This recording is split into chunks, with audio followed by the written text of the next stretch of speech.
Hello, everyone. A warm welcome to this exclusive fireside chat with two industry leaders. I'm Pooja Bothra, Senior Content Lead at EDHR World. This fireside chat is a part of a thought leadership series on mapping the business impact of learning. I'm delighted to introduce the two speakers for this episode. We have with us Poonam Tharad, Global Head HR, White Hat Junior, and Byju's Future School. Poonam has gained significant and varied HR leadership experience over the years, along with experience of incubating a startup and running it successfully.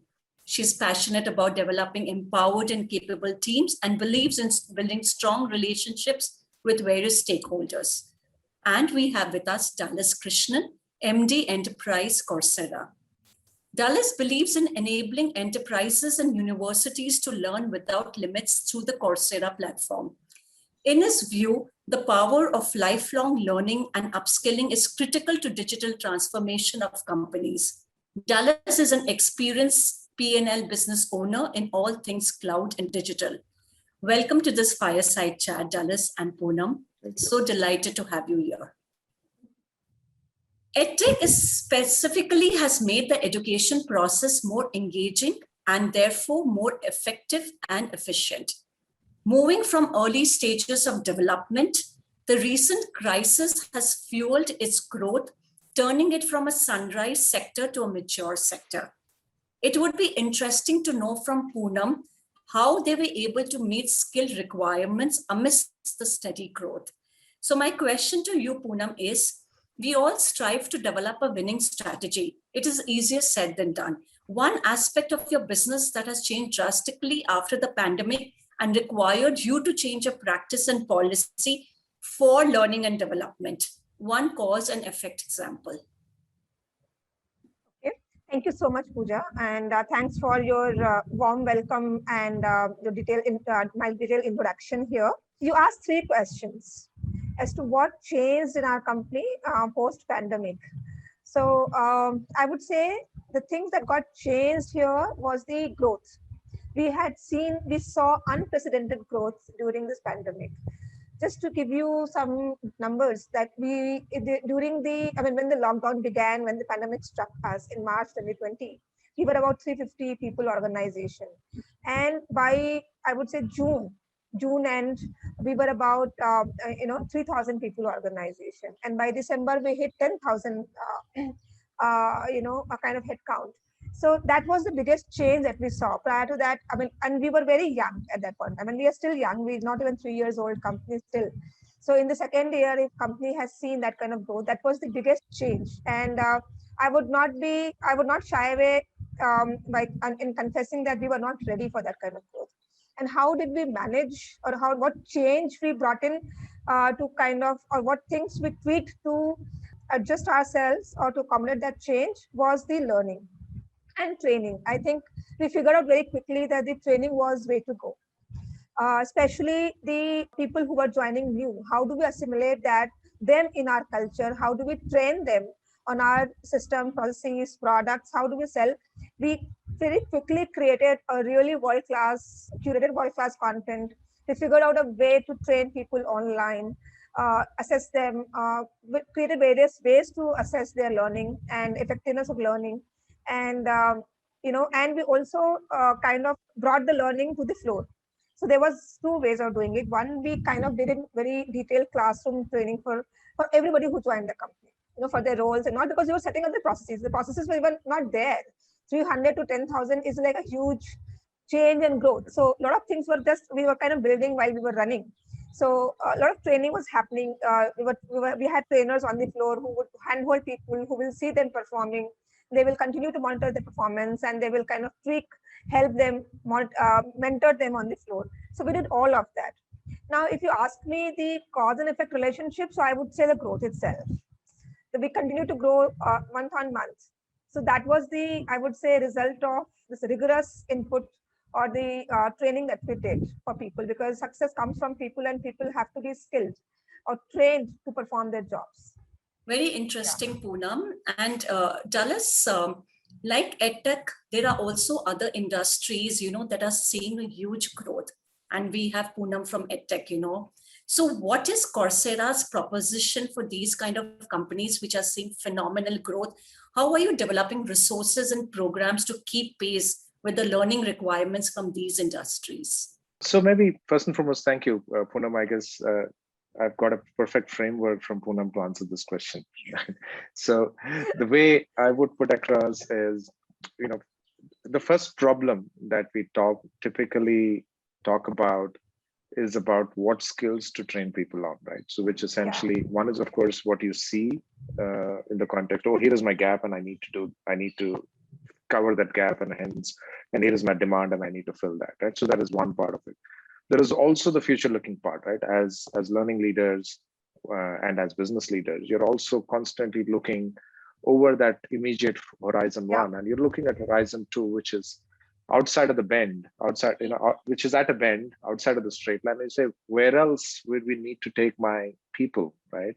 In the context of skills. So that's another aspect which is in the context of planning for the skills of the future, right? You need to plan for skills of today, and you need to plan for skills of the future, right? So the first point to me in that space I would talk about is always look at the planning aspect of the skill, right? Both today and tomorrow's. The second one is, and this is more an emerging model, which is around the curation part, like Poonam spoke about, right? You need curated content. And there are multiple models here. There is the open learning model where, here is the catalog, 50,000 courses, put it out to the people. And it's more like a benefit model where employees can decide what to do and sign up to courses that they are interested in. But the alignment to outcomes are typically limited in those, right? The typical measures that you would get in such cases is how many hours of learning did somebody do, and what how many courses did somebody. It's more an input metric. I usually would call them a vanity metric because they really are not necessarily impacting an outcome. So hence not directly, right? So the curation becomes a very important part. And in today's times, both with as an edtech platform like White Hat or with a platform like ours, the leverage of technology like AI helps you curate the right set of content, right? It's not a maze or a marketplace. It is decided by the role and by the skill, which is finally, in the holy grail of marketing, we used to always talk N is equal to 1, which means the smallest segment that you want to solve a problem for is the individual, right? Very similarly, in the context of skill has to get finally curated to that individual's learning needs, right? So I will look at that curation problem to be solved in the context of an individual and the role he plays and the skills he needs to develop. The third part we normally talk about is engagement, right? So here, and especially in the context of, you will always have your in classroom learning. That's an opportunity that you will always get. But we also know that there is more bang for the buck and more efficient way of that spend can be achieved if you blend it with online learning, right? Digital learning, and not necessarily just online. So there you want to keep the learners engaged, right? So how are they learning? What are they doing? The context of what are they actually picking up? Can you visualize a skill improvement? And can the learner see himself moving in the skill levels from where he was as he's learning more, right? So on the two-way side, on the outcome side, the consumers of that skill is typically where you want to measure the skill of the individual and you want to deploy the resources.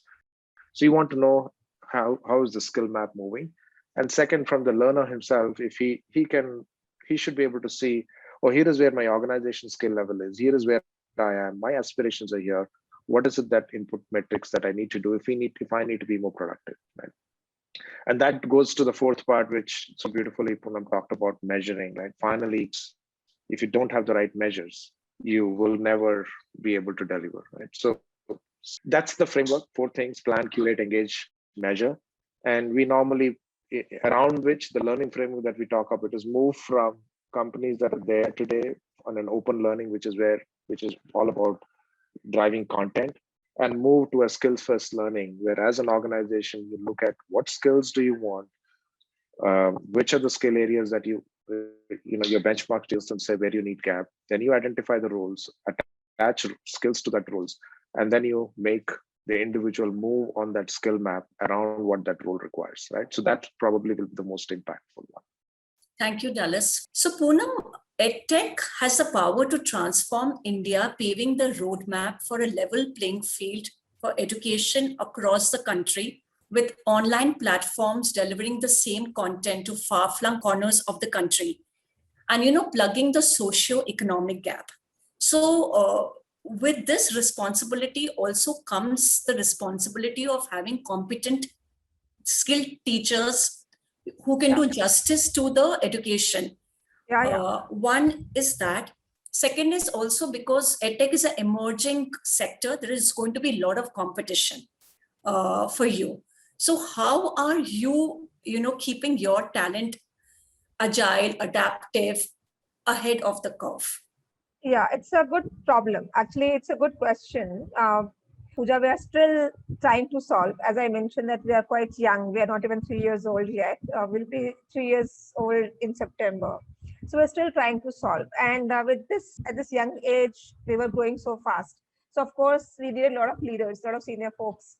So we were in dilemma where to get them from. Should we promote them from within, or should we hire them from outside? So there was a constant, and then people who come from outside, they have their own learning curve, they have their own time to adjust and all. And people who are from within, of course, they are comfortable, they're used to or adjusted in the environment, and they understand the nuances of the business. But then they may not have potential to take up the position also.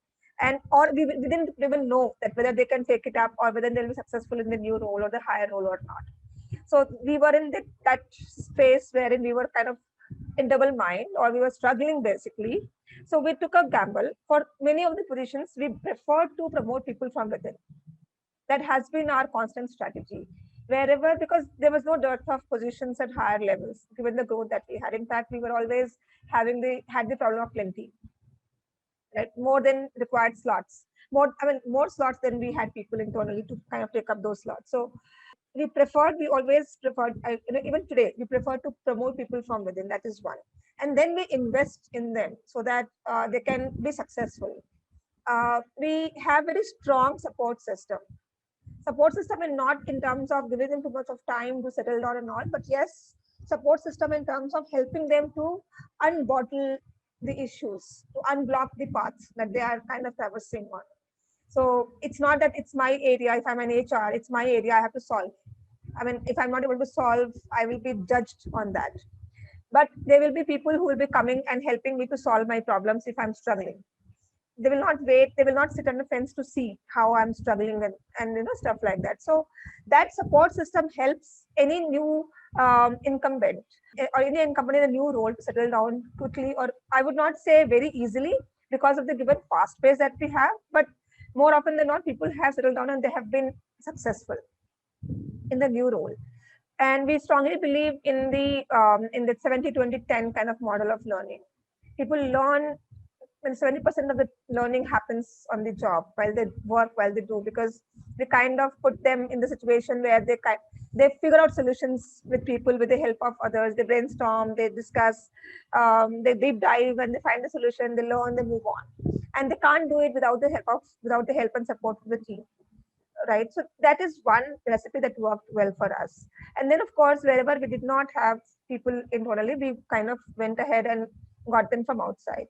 And while getting people from outside also, we were very, very choosy, at least at senior level, at leadership level, that whom we want to really recruit or hire in our company. Very regular selection process that we follow. So that was one strategy. The second strategy was that we definitely needed was the adaptation or agility to meet the changing requirement, because we change very fast. We quickly take our turns, U-turn, L-turn, all kinds of turns, in a very, very quick manner, fast manner. So we needed that agility in the workforce, of course. Of course, when you deal with 7,000, 8,000 people, not everybody would be same. Not everybody would be adjusted to that kind of pace and agility. But again, training came very handy there. So I must say that in our company, we have been able to set up a very strong training process, I would say. It's a continuous learning. There are functions where our people, their continuous learning keeps happening. there's a daily training that we do. So daily somebody will be monitoring performance of executives or the agents on the floor. They keep watching their performance up and down, how it goes, and they will give feedback there and there. They'll support them, they'll handhold them. If required, we put them back in the classroom. So we do all kinds of things. So that helps us, and we are changing our strategy. We need to quickly ensure that everybody is given or trained or informed about it from top to bottom. So a lot of communication, a lot of orientation sessions we keep on doing to kind of ensure that they are kind of able to match our pace and deliver. Very These are interesting, a couple of Poonam. things that we do, Yeah. and I think that's the way we survive, we live, and we grow. Yeah. And I agree I that, can definitely talk about the space of change that I've seen, right? At White Hat. I'm sure you'll vouch for it. I'll absolutely vouch for that. and this is in multiple organizations in multiple sectors. So Dulles, what is your, 2 cents about how, organizations should be able to develop, relevant job skills in existing talent? So I'll put it this way, right? So I think if we were to just look in a very simplistic way, there are 2 types of skills that will come out more important in the world, right? Fundamentally, we know technology is going to impact most industries, right? No industry is going to be left behind, and education is the one where people like Coursera and White Hat are impacting. But you take finance, you take automotive, right? The cars have become today one of the biggest bottlenecks of supply chain is actually the lack of availability of chips. Would you have ever imagined the cars are not being manufactured because they don't have access to the supply of computer chips, right? So technology is going to get embedded in almost every sector. It will get disrupted. And one of the natural thing moment you embed technology in businesses is the opportunity for automation, right? Because moment you bring automation in, it will bring more efficiency. Technology allows you to bring that automation. Now, what does that do to skills, right? When you think from a skills perspective, one of the first things that it is doing is that it is changing the needs of entry-level jobs, right? What we would hire earlier and prepare them to do a set of basic jobs, those jobs are getting automated. Now, as those jobs get automated, the expectation is to get a newer set of skills on the fresher, and hence they're in many times higher order skills. They're no longer basic skills, right? So there is a requirement for us to start looking at building digital skills. I'll come to a framework a little later around how do we solve this problem. The second part is, as automation comes in, as technology comes in, what becomes more important in the context of businesses is human skills, right? Because that's something you cannot automate, right? The behavioral aspect, the experience aspect. So those are softer skills, collaboration aspect. So there are many things that come in both from an internal facing skills as well as external facing skills. But I'll call them as internal and external facing human skills in an organization. So this is where I would say where the shift is happening. Now, and I truly believe that this shift is now with technology evolving itself every 2 to 3 years. What is inside the skills will keep changing. Today, there is a demand for a set of type of cloud skills, a set of type of data skills. It will change to completely something else, maybe 3 years later. So the need for one is, of course, as I said, entry-level skills changing. The second is the other aspect of how do I keep them relevant as the skill transformed, which is the reskilling of the employees that come in. So there is a disruption in those skills that are happening as we will continue to see in going forward across industries. And we will have to constantly keep this in mind in the context of how do I build a partnership to ensure my entry-level skills that are getting more ready, and similarly going up, what are the other skills that I need to constantly build as human skills that can help my people to be successful. And this is really cross-sectoral, right? My next question to Poonam is, what metrics are you using to make sure that the learning is aligned to the business outcome? So there are a couple of things. Depending on the role, we have defined metrics from learning standpoint. And there are different kinds of learning also that takes place in the organization. So to begin with, it starts with when people join, we kind of give them the complete training or the orientation on the company and the basic thing that they must know or they must follow when they join, like what is the code of conduct that we want them to definitely follow, and so on and so forth, the way of life in our company, Whitehead Junior, the values that they must imbibe when they come. So those trainings do take place. And then given that, so there is measure, I mean, there's input, it's more like input. And of course, when people behavior reflects, but there's no clear cut, I would not say we have defined very clear measure for these trainings. Then there's a functional training that takes place, right? The when people, and the role specific training, when people get into a particular role or function, then they have to go through trainings. There is a very clear, we have tried to establish the impact or the effectiveness of training with respect to performance. If say for example there is a sales guy who's getting trained on selling skill or how to make a pitch or on a particular product, so how much conversion that the guy is getting, how much revenue the guy is getting. And then they, of course, the call listening that we do, we listen to the calls and see if the pitch still needs improvement or the pitch has improved. So these are the some matrices that we follow, we track very closely, and then we do retraining and put them back in, put them back on the floor or training, which keeps on happening. So that is one. And when we realize that even after multiple training, the guy is still not able to pick up, then maybe it's a hiring mistake that we've committed. So we accept that as well. So that's the specific to function. Similarly, for each role or each function that the guy or the employee gets into, there are trainings defined very clearly. So this is second kind of training. The third type of training that we recently started, I would not say that we are kind of mastered the art, the way we have mastered the art in terms of functional and other training, which is the leadership training or the behavioral training. Where, so we started with the top leadership, we kind of started with their coaching and counseling kind of things, leadership coaching kind of sessions, and then now we are going after the middle management to strengthen the middle management leadership skill, basically, because as I mentioned that we promoted people very fast in our company because of the need. So we realized that probably they're extremely good in delivering the job, in delivering and performing the role, but they may not be, they may need some input, some more inputs in honing their leadership skill, people leadership skills and all of that.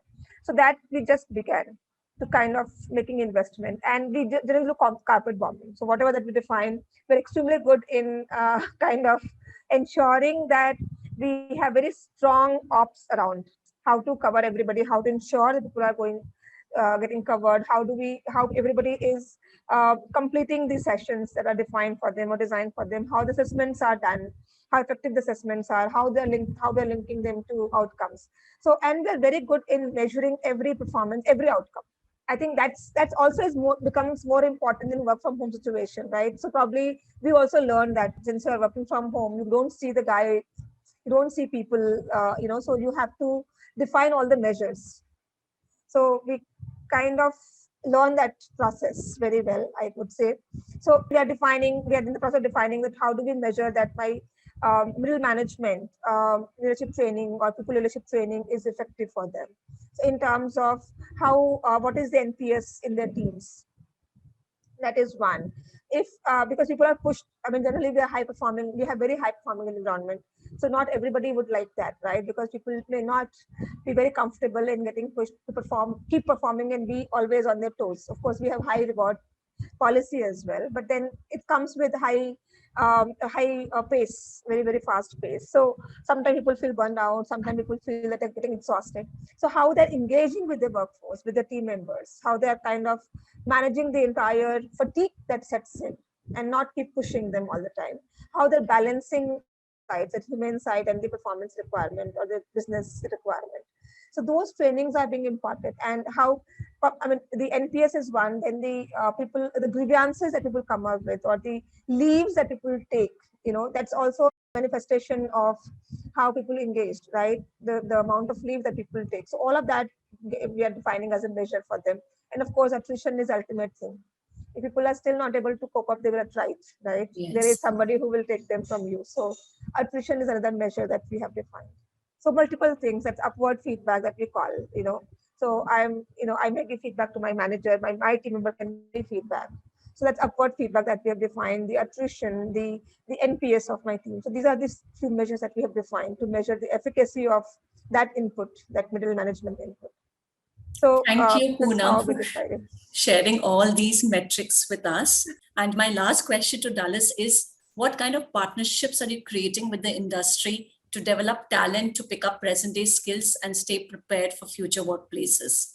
Sure. I think I'll probably link it to our core philosophy around how Coursera was built here, right? So of course, we talk of learner first and being learner focused, and that learner could be, sitting in college, in workforce, or a late stage career, right? Doesn't matter. So, but that's a learner focused ecosystem, and we think of two other core partners that enables that learner to traverse through that various learning needs.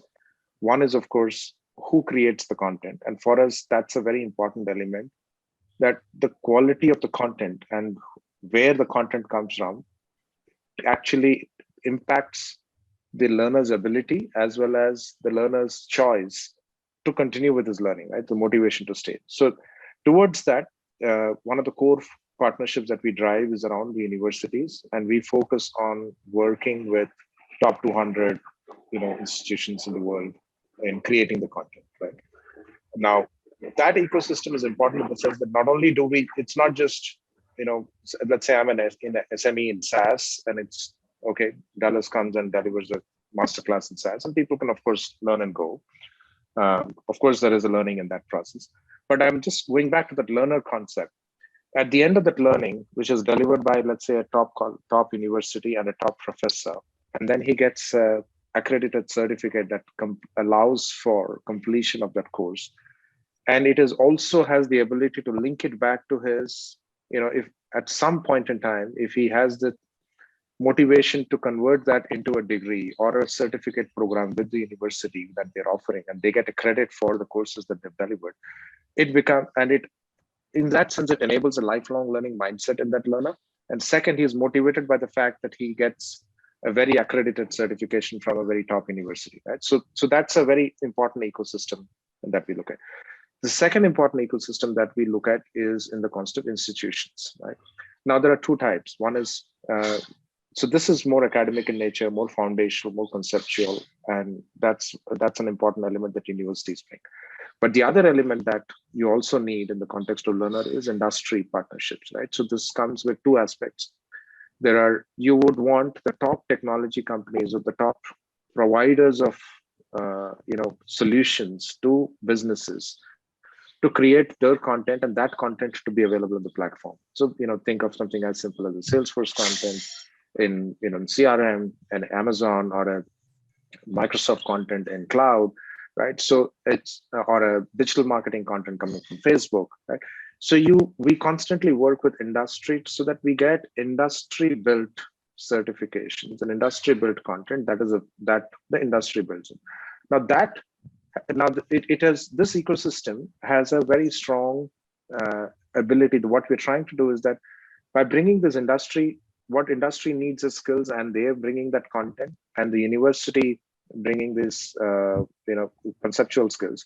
Now these two contents can be delivered either to a business, which is, let's say if White Hat is looking to transform their workforce, they can combine the combination of these two skills to create a strong learner experience for them, right? So the university content and the industry content that goes to the learner, and then hence he becomes more motivated to complete and more impactful in the context of business outcome. The second thing that we do is we go and we'll take these partnerships to campuses and work with universities. Now with universities, so this is any university can get access to the top class talent and professors for a particular elective. So in some sense, democratizing that access to top educators to any college anywhere. The second is within the university program, students have the ability in their final years with all the new education policy that's coming in, where about 20% to 40% credits can be taken on through online platform providers.